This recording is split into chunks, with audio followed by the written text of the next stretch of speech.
What is going on, everybody? This is Ross Star of the Burbank Misfits, and you're listening to The Misfit Effect. And as always, I am joined with my wonderful co-host, CW. Why is it so hot outside but cold inside? Anyway, hey. That is the most random question you asked me, and I was thinking the same thing because of where I'm at, but that's a different story for a different day, sir. Yes. Anyway, we have a wonderful, wonderful, wonderful guest for you today. We have Miss Dee Siren. She went from being a teacher to being, a performer. She is, of course, a wonderful sex performer. She's also a sex therapist, if I'm correct. And she has a lot of talent. She's been nominated for many, many awards, from Best Newcomer to Best Clip Star to, being hottest MILF by the fan votes. So, Miss Siren, how are you doing today? I am wonderful. Thanks for having me, guys. So, we'd love to have you. We love meeting people we have not met yet, because I haven't met you yet. I've met a lot of people in the industry, so I love just meeting new people who I haven't had the pleasure of coming in contact with. So, for the people out there who don't know who you are, who are you? Who am I? I'm Dee Siren.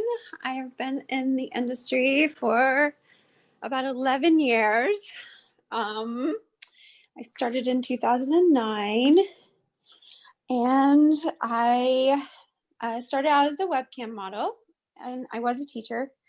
I left teaching. I taught little kids, and got I love teaching, but I got sick of the system because it sucks. Mm-hmm. And I'm married. My husband and I have been swingers forever, we were. We just kind of took our weekends fun and made it our life. And, it kind of started out that way. I would meet him on lunchtime and we would record, just our fun together, and kind of started that way. And from there, I did webcam strictly for about 6 months. And then I was told, back then at least, I was too hardcore for webcam, because that was before webcam kind of like blew up. I was on iFriends, which is no longer around, but that was before my free cams came along and kind of blew up webcam for the world. And I was kind of a hardcore chick. So I went and made my first video with Naughty Alicia out in Florida. She's retired now, but that was called Huge Holes 15. So yeah, it was a big toy video. And I went hard, like big toys and hardcore, before I went smaller, I went bigger. Go big or go home, I suppose. And, so I did that, and then I built my own website, and then I decided to give LA a try, and I've filmed from everyone from Reality Kings and Naughty America to Evil Angel and everyone in between. So pretty much most of my content on my own website, which is siren.com. I've filmed over now maybe 400 movies. Oh, wow. And so most of my content is something I own. I've only filmed for other people as a marketing reason. As content is king, and I've always known that. So, now the industry has changed that way, where everyone's realized that. And, it's best to have your own content and film your own things.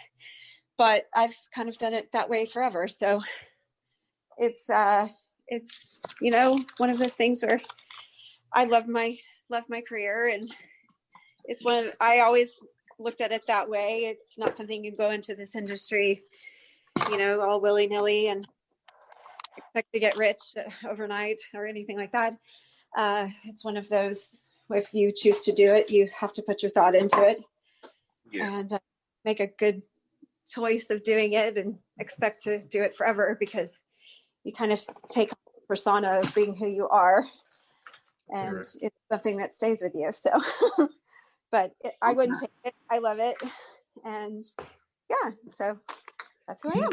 You know what? I was listening to what you just said, and I'm reading the bio that I have about you. We have similar things from our time around this crazy industry. Because I started doing stuff in this industry around, I'm going to say 2008. Uh-huh. And like, I was reading that you were in a car accident and you broke your neck. I've broken my neck and I had to not do something for a while in this industry. Like, my neck is all messed up too. So I'm like, wow, and we started around the same time. So I just find that interesting. Yeah, I was in a car accident in 2015. I was actually nominated for an AVN in 2015, and I was nominated in December. I actually got my car accident in September. So I shot the scene in 2014. I was nominated in 2015, and it was like in between that, I got into a car accident, and an old lady hit me and broke my neck. Sorry, the lawn guys are here. I'm going to move in the other room. They just came by my door. So yeah, it ruptured my discs in my neck. So I have had 2 neck cervical fusions, and I have permanent nerve damage on the left side of my body and into my head.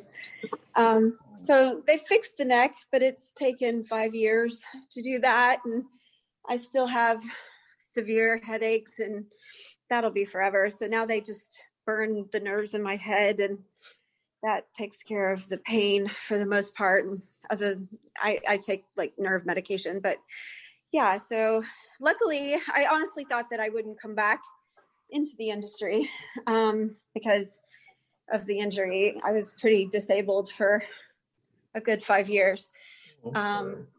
Luckily, there's things like OnlyFans, and that was something my friends really were the ones that kind of put that together and started that website.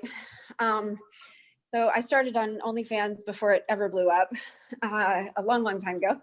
And, it really helped me because my fans are so great, and they supported me throughout my whole injury. And I was posting things on OnlyFans from my hospital room, and, being on morphine and with a neck brace on, flashing my boobs. So,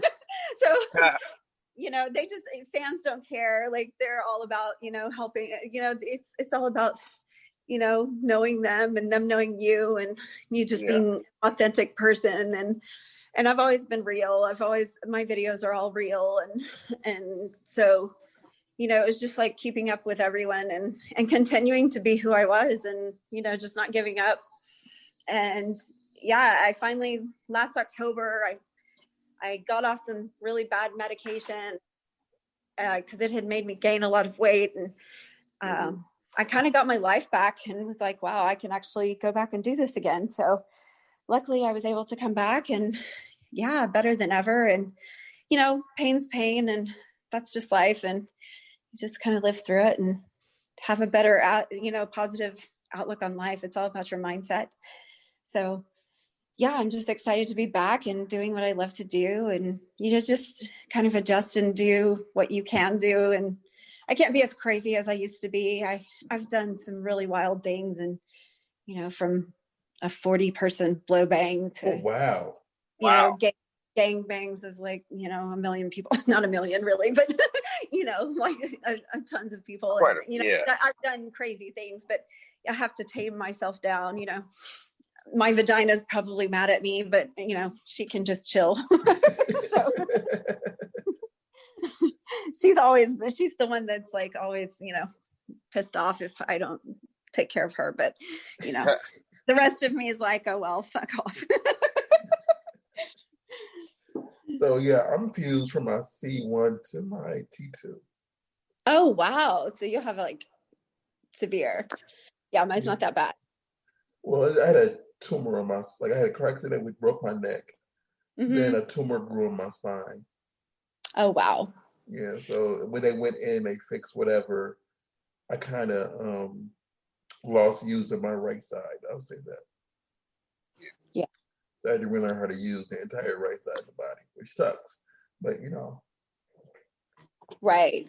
Well, and the thing is that it's very much you just have to mind over matter, I suppose. And like with me, I'm capable of moving, and it's a lot of your brain taking over. I have no feeling in my left foot, and I've broken it several times in the last couple of years because of I just don't feel it.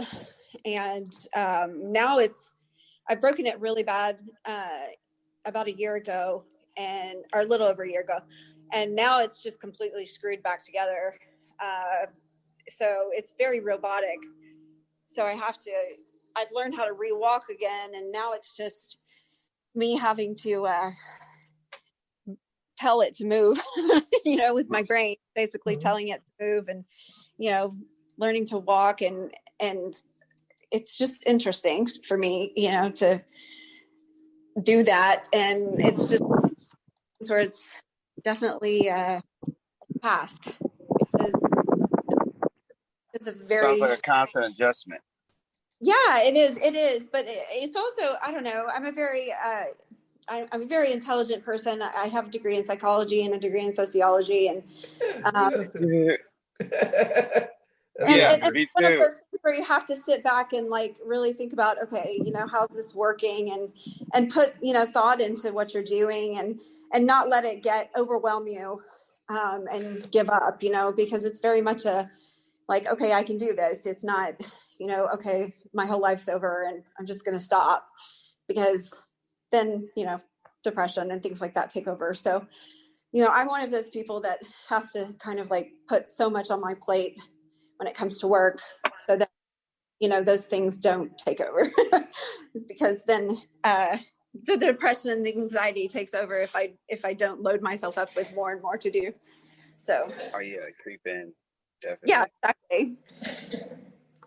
So I'm all about meditation. I'm all about positive energy, and just having a great mindset, because it definitely helps a lot, especially if you're going through, such a difficult physical recovery and a change. You can go from being perfectly healthy to something, terrible happening to you, and you just have no control over it.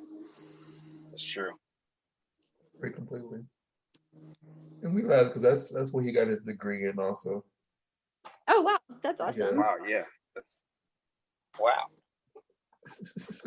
And you're both of you not doing nothing in that specific career. He's a Hey, I person. use it every day, man. You do, right? Like, I mean, I do well in my life and with other people because of it. So, those things, once you understand the human mind, and it's so much easier to deal with other people and yourself.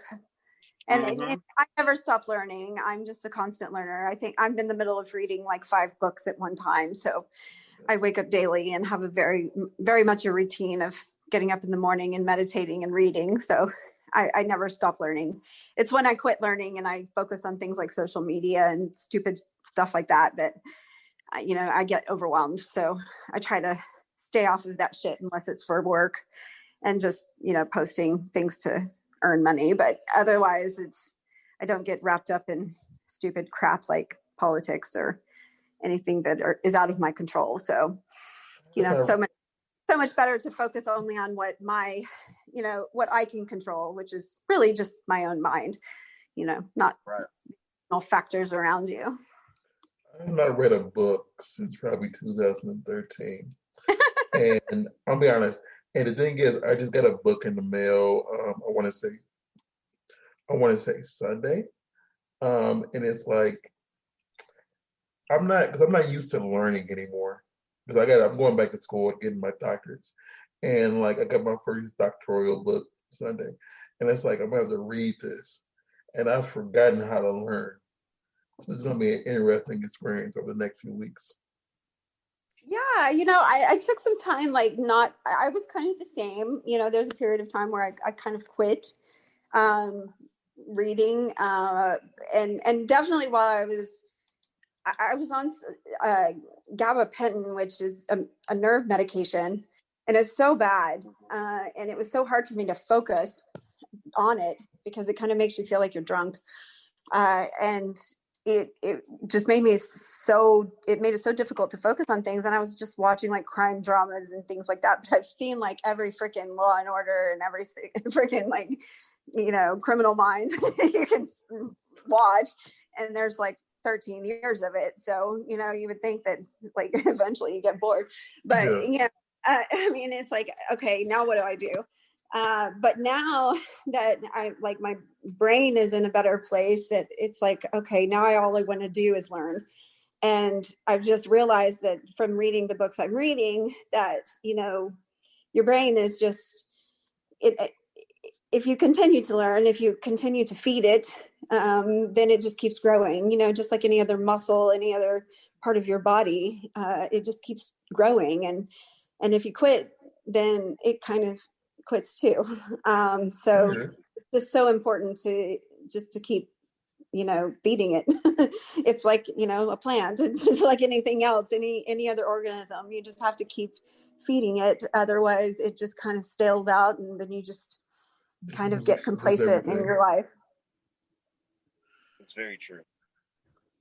So yeah, I do definitely enjoy, learning, and I enjoy sharing my knowledge with other people. And I've always been a teacher, and that's just innate to my personality, is to teach. And so, I've just taken the teaching part of me and the sexual part of me, which is also very innate into my personality, and combined it. So, now I just teach adults rather than children. So, that's pretty much what I do. And but while I was injured, I got my my certification as a sex educator, and so now I am actually a life coach. I'm an intimacy and relationship coach, and I do have a website for that. So I help others with their relationships, and with intimacy in general, either through, well, most of them are talk sessions,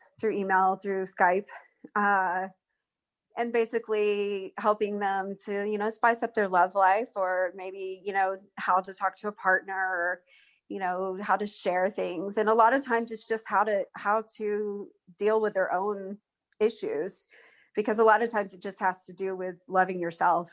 And society really has put so much shame into sexuality, and just feeling like you're comfortable in your own skin, that it just rubs off on everyone else in your life. And understanding that sex is just such a basic instinct. And, there's a reason that movie was named that. And that, we just have we have so much fear surrounding it, and so much shame surrounding it, that it's just put a ridiculous amount of stress on us. And I don't know, it's just it's like everything's so taboo, which is just ridiculous, because once you just accept your sexuality authentically, and see that it's nothing really in it is wrong, then it just makes you so much more of a happy individual, and you can just express yourself to the world as if you're truth. It's just truth. Well, I think everybody makes everything taboo, or more taboo than it necessarily needs to be, because like at the end of the day, no matter who you are, well, the majority of people, we are sexual people in general. No matter what you say about this or that, the majority of people are not asexual. So exactly. Well, and that's the thing, is like, even if even if you're not being sexual, you can still be intimate. And I think that's also confusion, is that what is intimacy? Because so many people relate the word intimacy with sex, and it doesn't have to be. You don't have to have sex to be intimate. It doesn't even have to be physical. It can just literally be a conversation like you and I are having, or, because it's an experience, or it can be a friendship, or, and that can be love. And, even the word love is just too narrow. Everything's just so narrow that we just connect it with, okay, you can only love one person. Well, that's just stupid too. Why do we have to narrow that down to one person? Like, we love our families and we love our friends and we love our children, but then it's like, okay, but you can only love one partner. Well, why is that the case? That doesn't make any sense either. So, I mean, as human beings, it's not natural for us to be monogamous. It's not in a natural state. If you look at us as mammals, we're not penguins. And it's just one of those things where society has just put a ridiculous limitation on who we are as people. And it just really rolls over into so much of our daily lives towards each other. And we've just accepted that violence is just so much normal around us, but sex is just so bad, which is just ridiculous. I mean, I don't understand why, sex is a bad thing, but violence is totally fine. So it's one of those things where it's, I have a podcast, and I really try to put out there that sex is such a natural thing, and it shouldn't be something that we're afraid of, and that people just shouldn't be ashamed, and especially women, ashamed of themselves and scared of their own bodies and afraid to, even touch themselves. Like, I mean, personally, I think a lot of the times when people like shame sex, it's a lot of the times because of how people view like body figures, whatever. Like how everybody try to shame somebody for looking a certain way when they're not clothed. That's how you get the entire insecurities and stuff like that. So I think that has a big part to do with it also. Oh, with like your body, like body positivity, like because like if someone's looks this certain way, whatever, if it's too big for the norm of what they want, for what society says is the perfect person, if you're not that, it's like, okay, we don't want to see it, Right. But that's just that your opinion and not the entire world's opinion, And because of that, so many people are ashamed of the way they look when they're not clothed, if that makes sense. Oh, totally. And that's something I've always stressed. I'm a very natural person. I have stretch marks. I have a tummy. I've had 3 children. I'm not ashamed of my tummy. I'm not ashamed of my body. I have cellulite. I'm totally fine with every part of me. I love me to death. And I do live cam shows weekly. That's what my message is throughout my cam show, even to the men that watch me or women that watch me, is just yourself. I don't care how big your penis is. I don't care what kind of body shape you have. Just love yourself. Like, it doesn't matter. You should just be comfortable in your own skin, because until you are, you're not going to feel good about you. And it's all about yourself. And because you're going to express that to other people if you don't feel good about you. And it comes out as anger and rage and so much negativity within your own mind if you just don't feel comfortable in your own skin. And my own studio, I'm the CEO of SirenXXXStudios. We're located in Houston, Texas. My husband and I own the studio, and we've always been about real women, real sex, all about fantasy, and whatever. We film women. I film with my fans. I have, like I said, I've done blow bangs, and the guys can be big, they can be small. I really don't care. Now I am a size queen. I can't, I'll be unapologetic about that fact. But the fact is that, personally, that's my preference, but that doesn't mean like I dislike you as a person, nor should you feel bad about yourself as a person.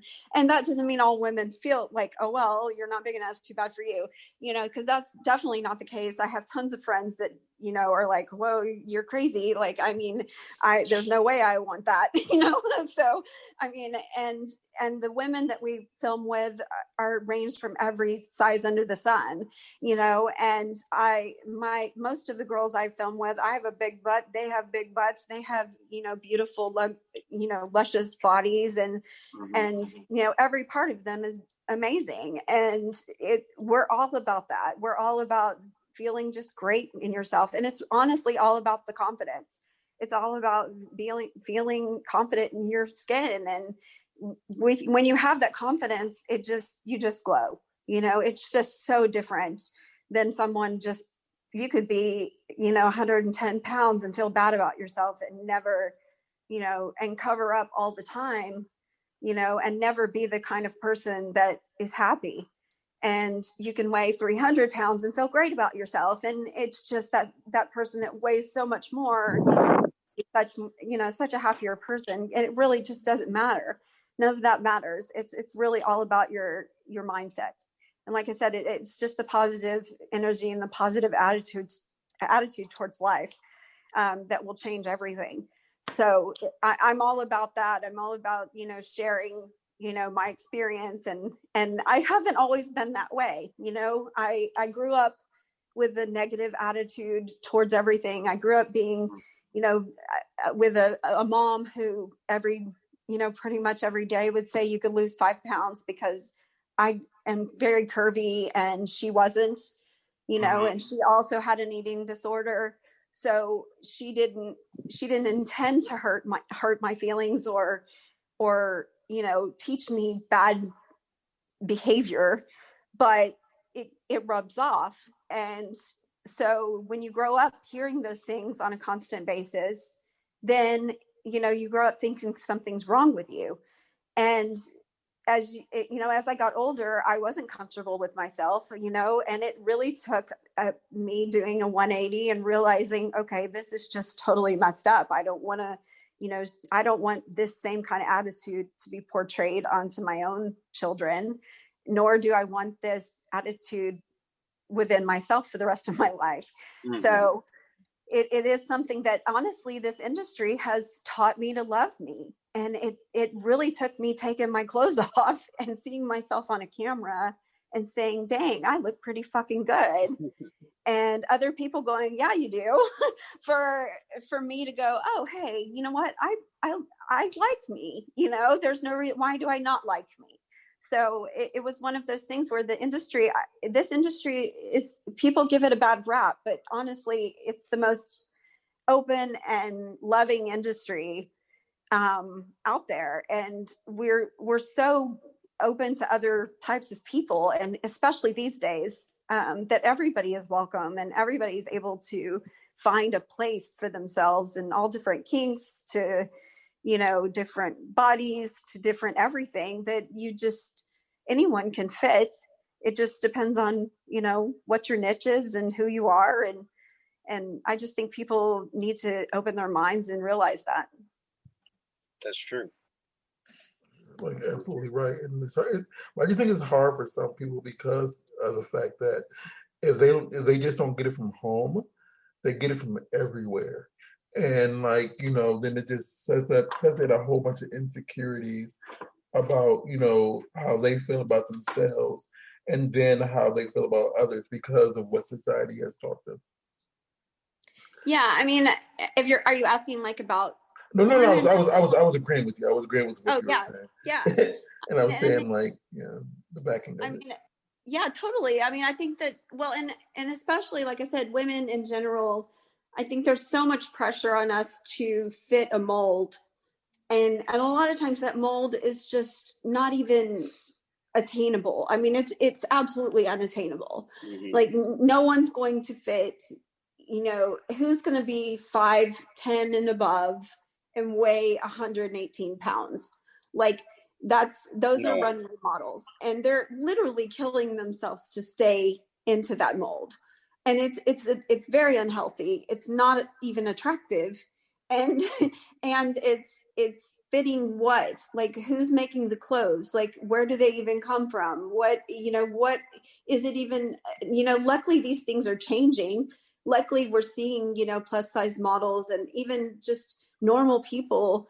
And that's what's great about social media, is that, normal people can say, okay, now I'm an influencer, or I'm representing these brands that are out there that actually represent real people, because it's no longer I'm a runway model and all I can do is represent a brand that is, made by a man who is not representing women. Honestly, I don't even know what they're representing because the clothes are so strange that who would wear them, so now at least there's real people that are wearing real clothes, and you're like, oh, okay, now that actually something that I can relate to. So, I agree.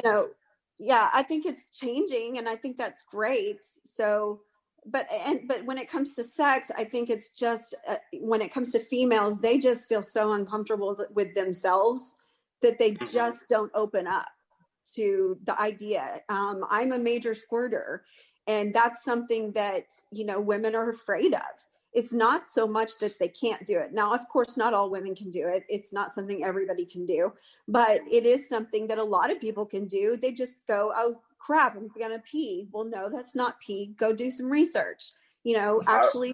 Actually learn something about your own body, rather than just being closed-minded and saying, oh crap, I'm just peeing myself, so I'm going to stop an orgasm and run to the restroom and tell you I'm uncomfortable and make this all, bullshit happen.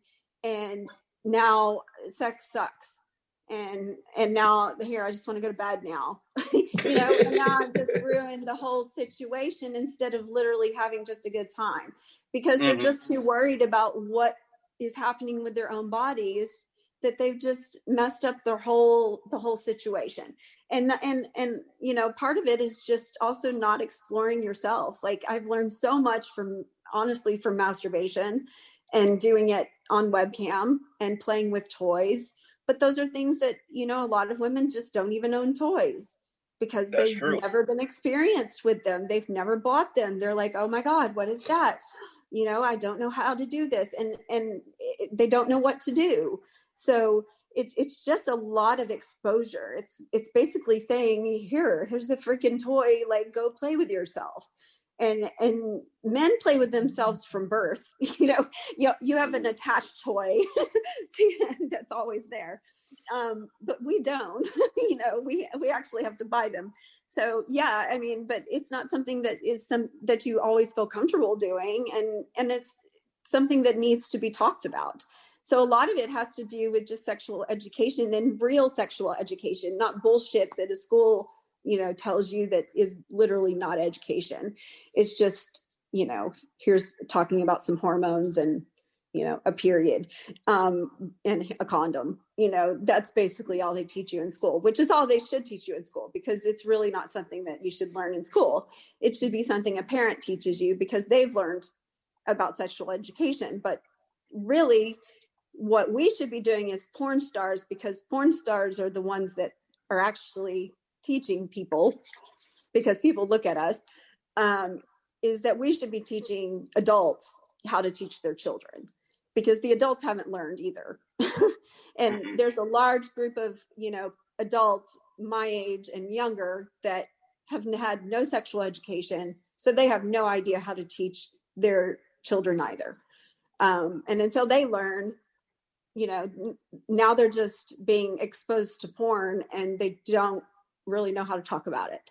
So it's all about talking. It's all about communication and opening their mouths and saying, okay, this is what's going on, and let me talk to you about this, and not being afraid to talk about it. Because until you talk about shit, then nothing happens, other than you're watching something and you don't know what's happening. And instead you're going, oh my God, this happened. I've seen this. Have you seen this? But you don't really know what's happening. You just see it. So I don't know. I think it's a big conversation that just needs to happen. And instead of just watching, we need to talk. Right. Very true. Yeah, because they don't understand the context. Like, when you see porn, no one tells you, like, the context or what's going on. And I mean, I wasn't really young when I was exposed to porn, but like now, I mean, it's so easy to get your hands on it and see it and being like, what am I watching? And there's nobody to really actually explain it to you. Your parents are like, don't watch that. I'll talk to you about it in, I don't know, maybe never. Exactly. And I've been asked, like, at what age? Well, honestly, what age are you going to give them a phone? What age is their friends going to have a phone? What, 10? At 10? I do think it's like when it comes to, getting your hands on porn now compared to back when we were younger, it's a lot easier now. Oh, So wait. Yeah. and nowadays I see like 7 or 8-year-olds walking around here with their own active cell phone. Mm-hmm. And like I didn't get a cell phone until but I'm older too, until I was in high school. So Young, like they're young. And that the moment, I mean, you can put every parental block on anything you want, but the fact is that if you've put the parental block on, I can promise you there is a child that has a phone that's a friend of theirs that didn't. So your child is going to be exposed, and it's not something you can stop. So wouldn't you rather speak to them before that exposure happens, rather than them being exposed to something and then going, I don't know what this is, or I don't know how to feel about this, or I mean, and then, I'm in my 40s. Back in my day, the first porn I was exposed to was a lesbian video on VHS, I mean, and this was like, and the very first thing was Playboy magazines in the bathroom, so at my cousin's house. So, my porn was way different. It's not at the tips of my fingers now, like it is now. And shoot, Instagram, like, even though I get banned on Instagram for posting anything, but I mean, shoot, influencers that are not in the industry can post whatever the hell they want to post. And Twitter, they're straight up porn on Twitter, no matter what. So you don't even have to go be on a porn site to see porn. So, your children are being exposed to it. So I don't see why there's not a conversation regarding it. And parents need to stop being afraid of sex. They need to start talking about it and saying, this is the facts and you're going to see it. So why don't we talk about it instead of, oh my God, just don't look at it. Well, that's stupid. That's like saying, don't look at violence. Like, okay, like, they're going to look at it. Don't look at these video games. Well, they're going to do it. So instead of saying, don't do it, then instead say, this is what you're going to see. So I need to explain what's happening and why you shouldn't. Because honestly, as someone in the adult industry who has children, my children are not going to go search porn. For one thing, their mom's in it and their dad. And we're going to make sure that they don't go find us. Like they don't want to find their mom and dad. So they're like, oh crap, we don't want to go find our mom and dad, So they're like, no, I'm good. I don't want to happen to find anything. Exactly. And that's how so many porn stars are that have kids. They're like, we're going to tell our kids straight up, you're going to find us, right? So they're like, oh shit, we're not going to look, they don't want to see us. And so they're even more careful than probably most children. And on top of that, we have open discussions. It's not, from an early age, we have open discussions about sex. Sex is not something that is scary in our house. Sex is not something that's taboo in our house. It's not like we're like having sex in front of our children, nor are we even like blatantly doing anything or even discussing it, but it's also not something that's taboo. It's like, okay, if you have a question or, if we're going to be like, what's on your phone, or, hey, you may run into this website, or don't go to this website, don't go to Pornhub, don't go to this, don't go to that, we're going to talk to them about it. And we're going to say, you don't want to be looking at this or that, you'll find this or that, it's never something that we're afraid to talk about. And if they ever have questions, they know they can come to mom, and mom's not going to be flipping out on them. and in the second that, like, I don't know, for instance, the second that my oldest got a car, I was like, put condoms in your car. You're not going to be having sex at home. You're not going to have sex in my house. So where are you going to have sex? Well, the first time I had sex was in a car. So, go get here's some condoms. You're not going to be asking mom for them. Here you go. Here you go. I'll just give them to you. So it's one of those things where it's like, just be responsible and take care of your kids and not expect them not to do things just because you tell them not to. They're likely going to do them more if you tell them not to do it. I think some of the time that they try to hold kids back from their kids back from watching it is mainly because they don't want them to, one, grow up too fast, and two, develop a sexual identity before they want them to. Right. So, which is understandable. You can't control a person. I understand it, but it's like at the same time you don't want them. But your kids can get into all kinds of things without you, like, especially if you're not communicating with them. So just totally being like, no, don't do this. They're gonna be like, okay, but why? I need to find out why. Right. Let me just look. And it's not so much, we teach our children about stranger danger. Like I said, I taught little kids. I taught, elementary school. We teach them about stranger danger. We teach them about sexual education, but we don't really teach. And I'm not talking about go into detail. I'm not saying go teach your kid about anal sex. I'm not saying any of that. Like, that's a little extreme. Don't be extreme. I'm saying expose them to the point of, hey, this is what sex is. Don't say, okay, here's a condom, but not understand what's a condom even for. Like, understand, like, this is what sex is. This is what sexuality is. This is what intimacy is. This is what love is. Don't put the fact that love is just between a man and a woman and you're going to be married. This rom-com, crap that's not realistic on your children, because it's not realistic.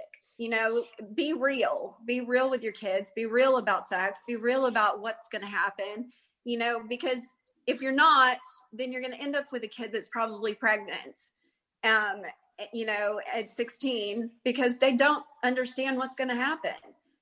Or you're going to end up with a kid who may be victimized because they think, you know what, if I just keep my head down and I don't go to this party, and then they end up going to the party, then somebody's going to, do shit to them in the parking lot.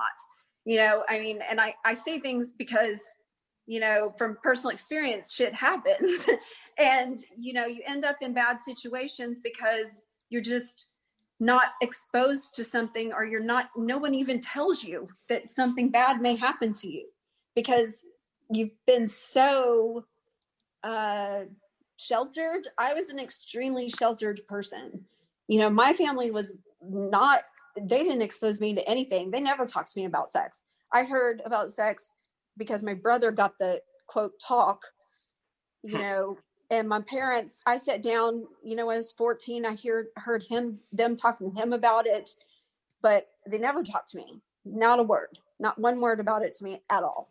They'll still deny and say they did, but then I'll say, no, you talked to my brother, and they'll say, oh yeah, that's true.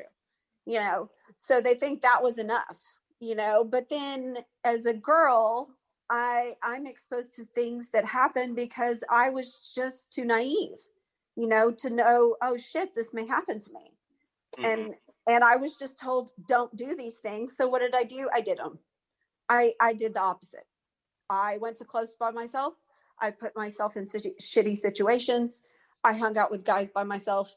I did everything I was not supposed to do because I was a rebel, and I was in a very conservative family, and I was the black sheep, and I did the opposite of what they told me to do. So I was the kid who did everything I wasn't supposed to do in the conservative family, and got myself in trouble, and it wasn't, I never did anything where I was pregnant or any of that because I knew how to take care of myself to a point, but I was also fucking lucky, mm-hmm. And And in the end, I didn't want that for my own children. I wanted all of them to be able to just come to me and tell me if there was an issue, and this applies to just not sex, but anything, drugs, any of it, talk to me, tell me if you want to talk about it, talk to me about it. It's okay. I'm not going to judge you, and I'm not going to tell you that you're crap, and I'm not going to tell you, oh my God, what's wrong with you, to ask me a question about marijuana or any other kind of drug, or, I'm here to talk to you like you're a person, treat people like they're people and not like they're, I don't know, children are not treated like they're people. So, just treat them like they're actual people and educate them correctly. And like I said, sex is just something that literally people haven't been educated on. We teach everyone about everything but sex. Instead, it's just like, oh, well, that just happens. But the problem is we expose people to becoming victims of sexual violence by not teaching them. Because if you teach somebody that things can happen, then you are no longer a victim. And you teach them to avoid bad situations. And a lot of people in our industry have been victims of violence.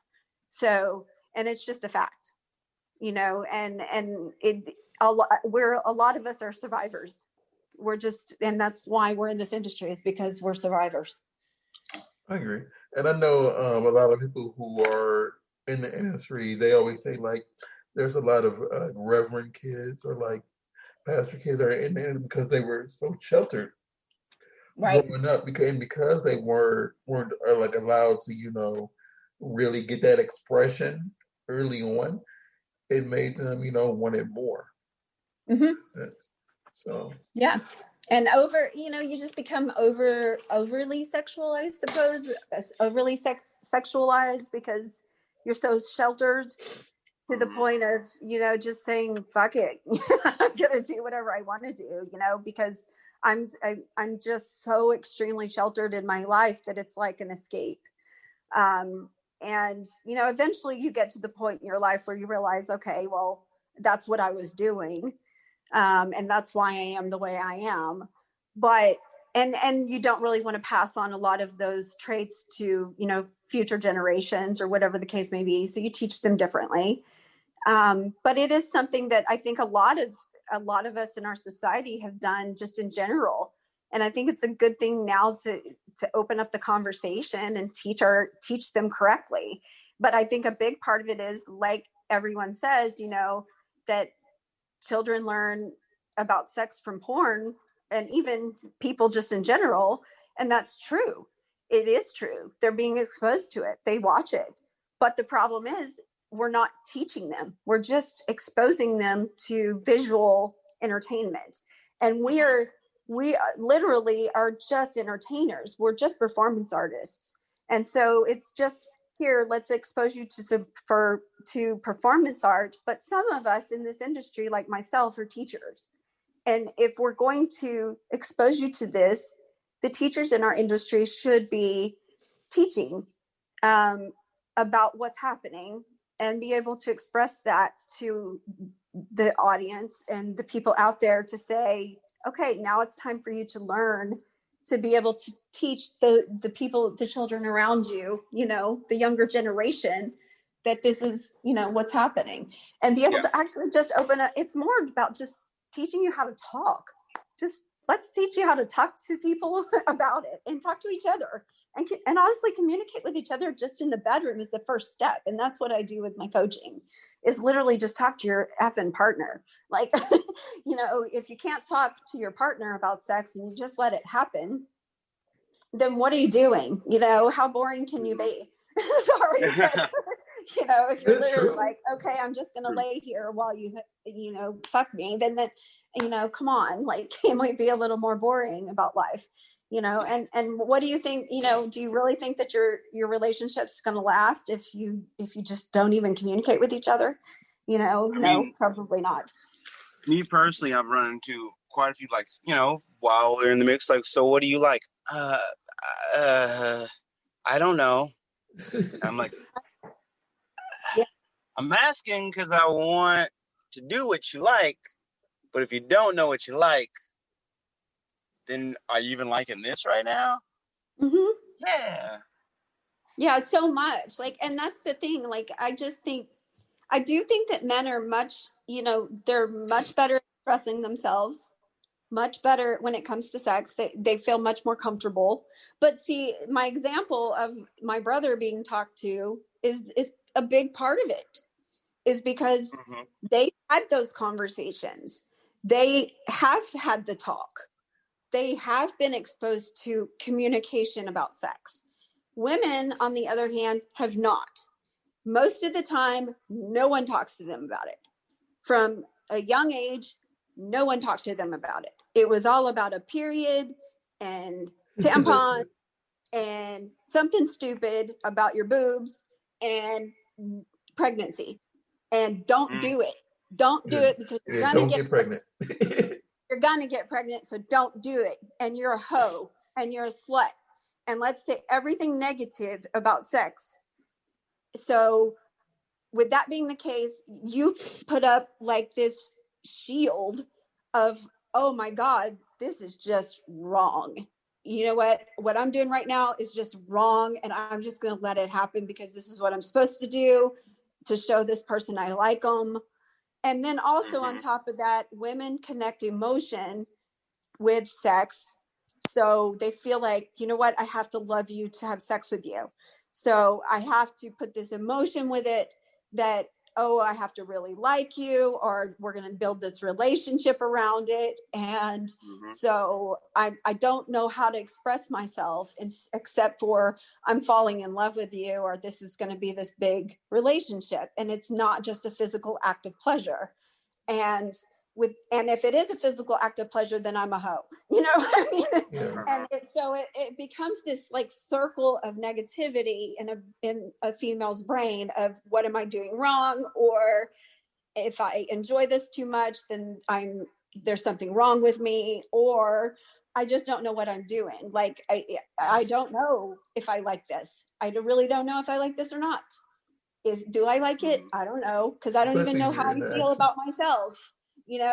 I'm not, and honestly, it is. It's just it's like a conundrum in a female's brain of I don't know if I like this or not. So they honestly don't know how to answer that question, because and that all stems back to I have never played with myself to be able to tell you if I even enjoy this, because I don't even know how to have an orgasm. I don't know what feels good. I've never played with a toy. I've never even given myself an orgasm. I've never actually, used something enough to figure out where the G spot is in my own damn body, where men play with themselves, like I said, from birth. Mm-hmm. I mean, you guys, it's just innate to you to play with yourself, and you know exactly what feels good. So women just struggle. They struggle with that answer. And I think it's just something that it's like, okay, let's finally learn that it's okay to be sexual creatures instead of it just letting it happen. And Mm-hmm. it's one of those things that's going to be really difficult to come across to women, but someday maybe. That's what I'm here for. I think like when it comes to us, it's like we're expected to do it, and when it comes to females, it's like wrong. Like you're not allowed to feel joy. Yeah. Mhm. Our talk is an ego boost, an initial ego boost. Like, yeah, when you get it, you do this, but be this, and like, yeah, I can't wait for this to happen for you. And then Right. Where, when it yeah, comes to women, it's like we don't want you ever to do it. You can't even orgasm until you're married. You're not allowed to feel joy sexually or yeah, intimately. don't you enjoy it, young lady? Right. Well, exactly. Like, I mean, and even with the porn, like women are not supposed to like porn. They aren't supposed to watch porn. They even say, is there porn out there that women like? Is there porn, female-centric porn for women? Why does it have to be porn for women? to be completely honest, I like gay porn. You know, I like penises. So I like to watch penises. I don't care what hole it goes into. You know, I mean, it's just like, okay, cool. Those are more penises. You know, I mean, to me, it's just like, I just like attractive men with penises, you know, and I've been exposed to so much different kinds of porn. I like women too. So, I mean, I like all kinds of porn. There's no female centered porn. You know, I also like erotic novels. So, you know, I read erotic novels, and honestly, I'll masturbate to reading an erotic novel. So my imagination can be as crazy as a porn scene, you know? So I'm also an extremely physical person and less of a voyeur. So I really prefer just to like literally play with my toys and not watch anything.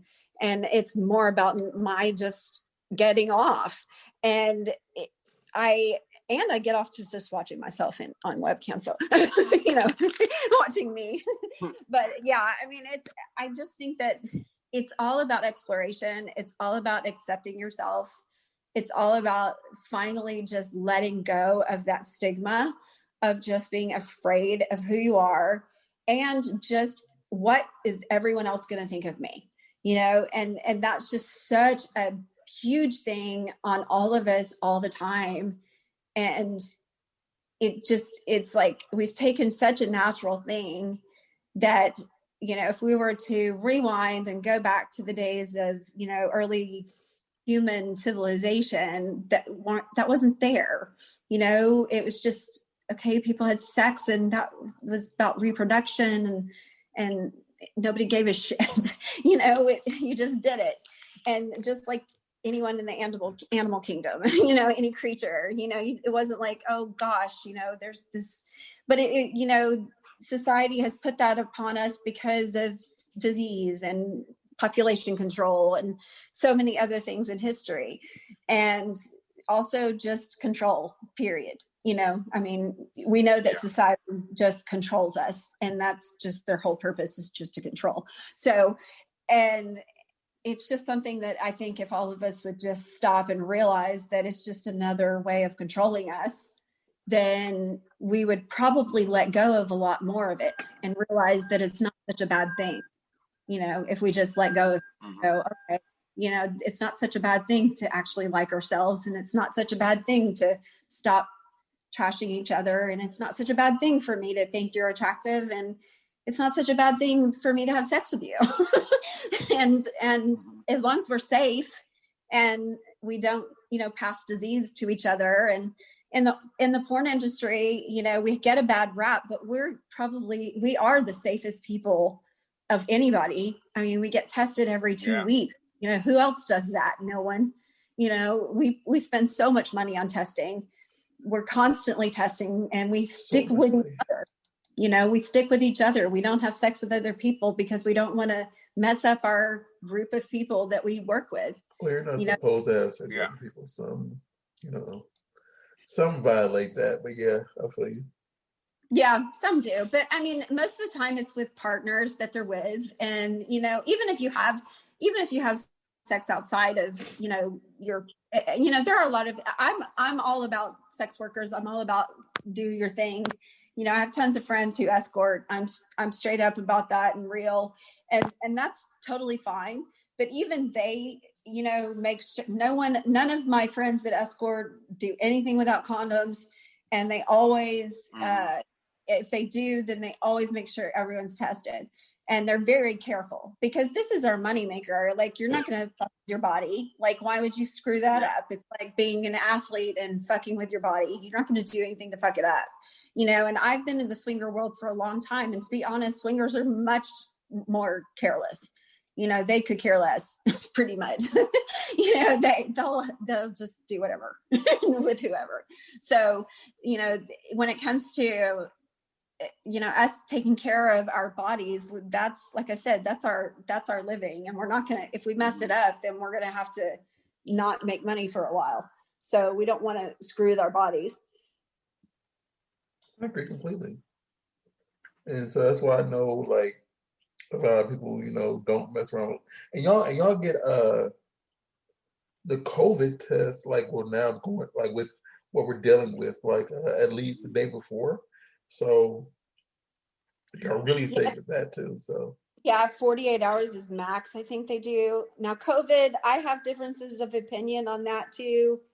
The exposure to COVID could be walking outside and going to the grocery store, and it's so hard with COVID. Like, we do get tested, 48 hours is the max.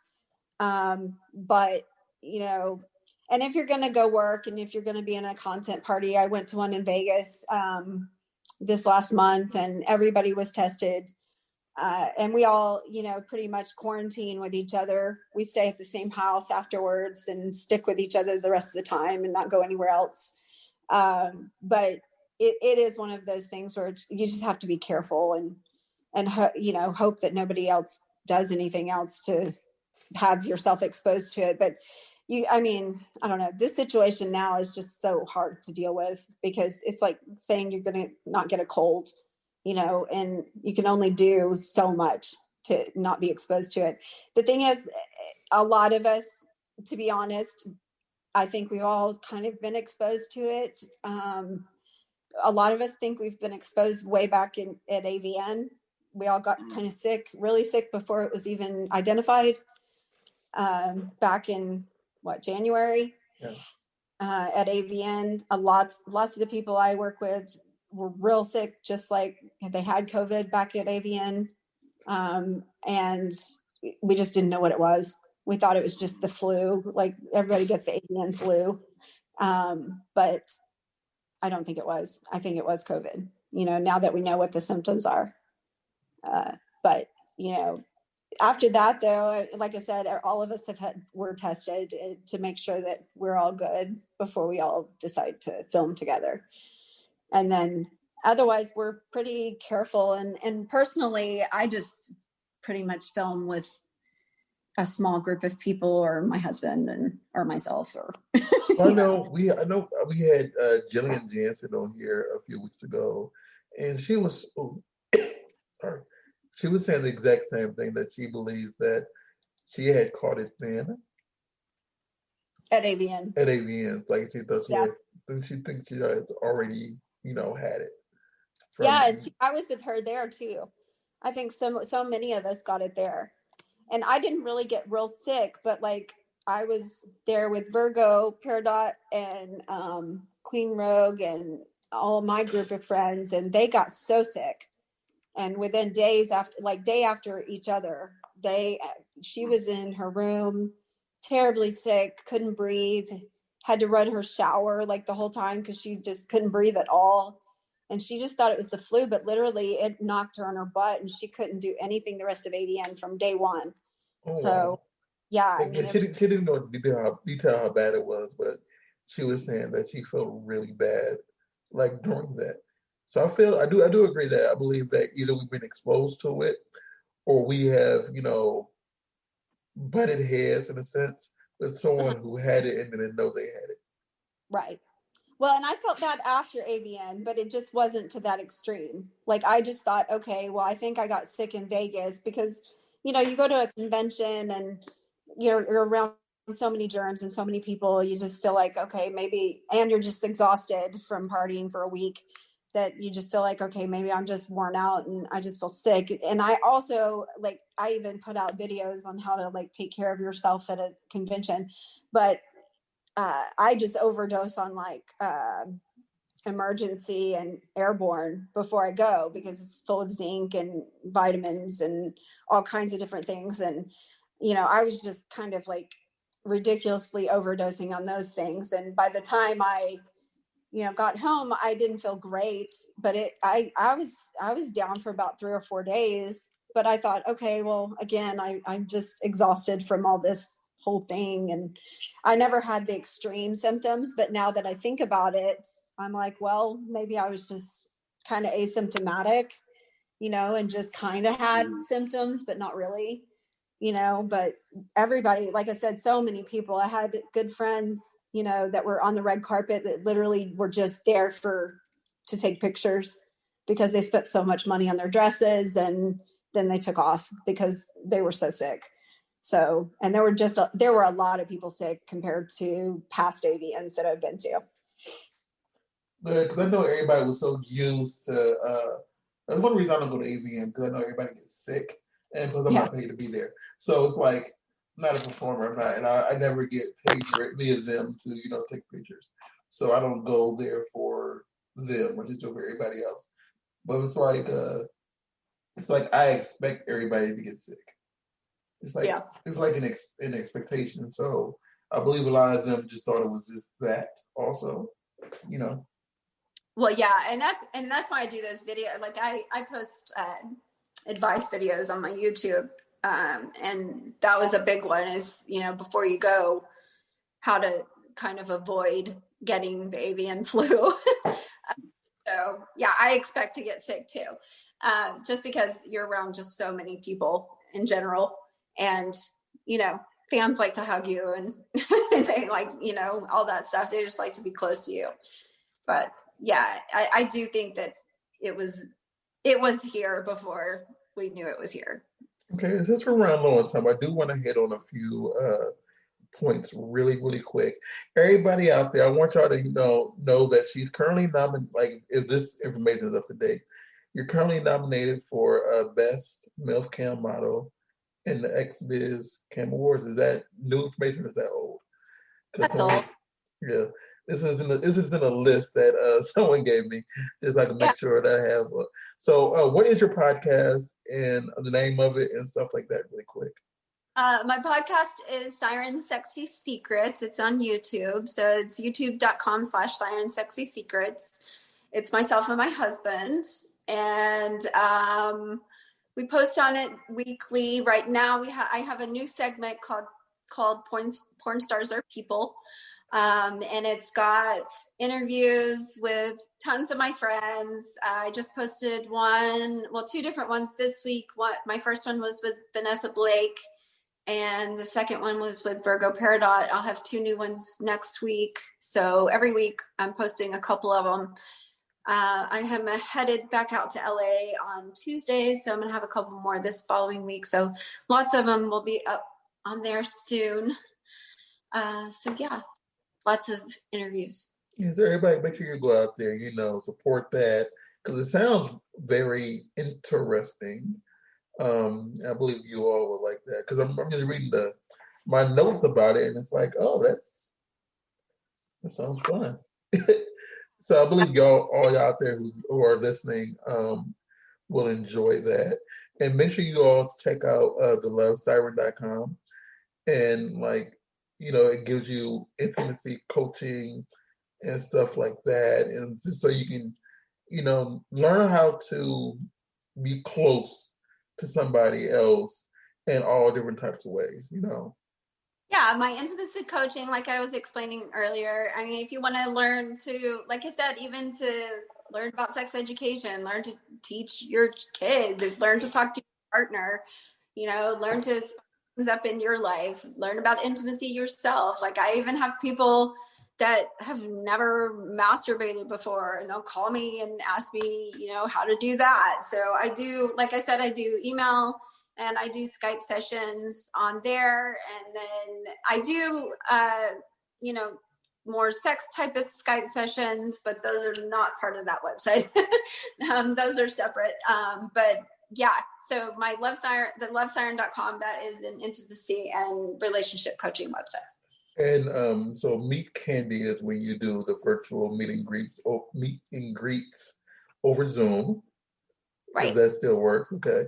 And so if you want a personal one-on-one with her for that, go there, go out there, you have the opportunity to meet this incredible, very interesting woman. Like I've been very into the conversation. I just realized how long it's been on. And I'm like, oh wow, you've been on for over an hour already. So please tell everybody where they can find you, support you, like anything out there about you, because you are a very interesting woman. Thank you. You can find me on my Twitter at Mrs. Siren. That is my Twitter. On Instagram, it is d.siren. My official website, this is my hardcore website, is mrssiren.com or dssiren.com. My fan page is onlyfans.com/Mrs. Siren. My intimacy coaching is thelovesiren.com. And my podcast, like I said, is youtube.com/SirenSexySecrets. And I'm trying to think if there's anything else. I don't know. SirenXXXStudios.com. SirenXXXStudios.com. Yes, that's the studio and that I own, and from there you'll find all the websites that I own. So lots of different websites on the network. Real quick, see, let me tell everybody where they can find you really quick, sir. All right, you can find me on Instagram at CC Fitness LA, Twitter at CC Fitness LA, Facebook CC Fitness, and if you wanna look on my website, ccfitnessla.com. Really quick, if you want to find me, I am at RAWSDARR on Instagram and on Twitter. If you want to find us, we are the Burbank Misfits on Instagram. We are Burbank Misfits on Twitter and on Facebook. Thank you so much, Miss. Oh, also, BurbankMisfits.com is our website, which says everything that me and CW do in general. Websites, photography, and all the other fun fitness and whatever we do. Thank you so much, Miss Siren, for coming on. You are a joy. And like, I didn't even get a chance to go to all my points, but I know that we only had an hour conversation. You are a very interesting woman, and I want everybody out there who's listening to go support her in every single way that you can. And even giving her a follower and follow and supporting everything that she is as a person, as a human. So yeah, you will really enjoy this person. So, but thanks for coming on, and have a fantastic day. You too. Thanks for having me, guys. Thank you.